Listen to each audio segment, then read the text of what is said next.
Hi everyone, I'm Jerry and was just sent this, which is going to actually be a double-sided either trash or laundry dispenser that you can put things in with a nice kind of a faux marble top on here. This is going to look really nice when this is all put together. It does come in a couple of colors. This is more of a natural wood color, and it does have this really nice fluted front on this. It's going to have two drawers. This is the size of one of the drawers, so it's a larger drawer, but this is a narrower cabinet. So this should fit in a lot of kitchens or bathrooms or pretty much anywhere that you need to have a laundry or waste basket. So I'm going to go ahead and use the instructions to go ahead and put this together. They've provided me with everything that they need, including the drawer slides and all the pieces you need here. Obviously, if you have an electric screwdriver or drill, that can come in handy, but it's not required.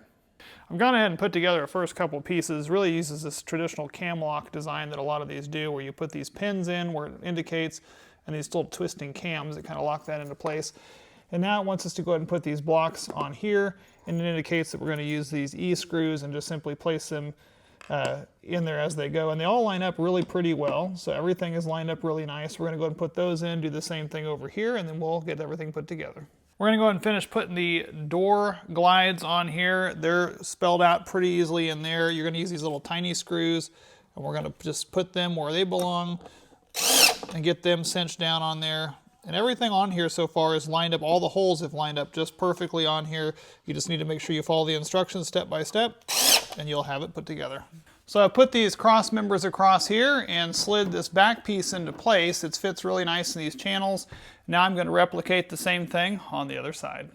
So I went and flipped it upside down. You put this decorative toe kick piece on here, but there's some holes on the underneath side here. I just found it easier to flip it upside down. You've got these little brackets they've already got pre-drilled holes.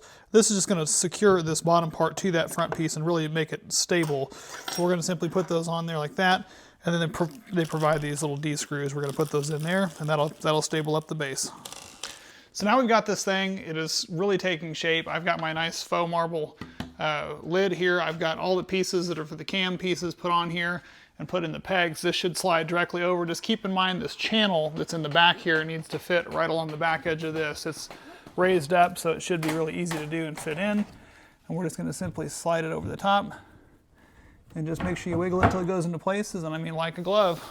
Fit right in. Now we're going to go ahead and put these pieces here, these little cam locks, on the underneath side, 6 of those, and secure that in place.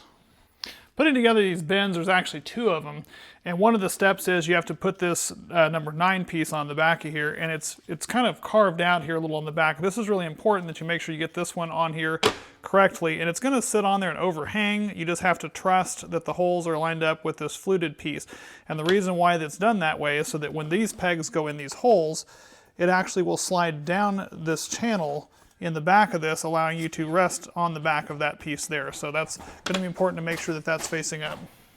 Everything goes together exactly as it is said so far in the instructions. I tried to jump ahead and assemble some things on my own. You can't do that. You've got to follow step by step, and when you do, everything goes together really well. So rather than putting the bottom in the back and building this little piece to fit in here, you have to leave it off so you have access to screw these hinges in, because this is actually going to hinge in and out of here.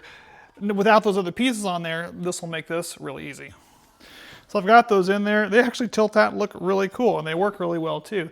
Actually, everything is engineered, it seems really nice fluted front. These little bags that can be used as kind of a trash bag or a laundry bag, there's a piece that goes in the bottom, and then these 2 poles we talked about go in there. And now this will just slide down in here. The posts go into the front as thus, and then slide into the back like that. Now you have yourself a nice base that you can use either for a 13-gallon trash bag that you want to put in there, or if you just want to use it like this for laundry hamper, get stuff out of there and then have it disappear. I'm going to finish doing the drawers and show you the finish. This would work great in a kitchen. Again, you've got the nice functional drawers. Really like these gold handles and this fluted woodwork design down the front. This is really nice. It's really nice material. On the top, this is faux marble. It really adds some class to it as well, along with the gold handles.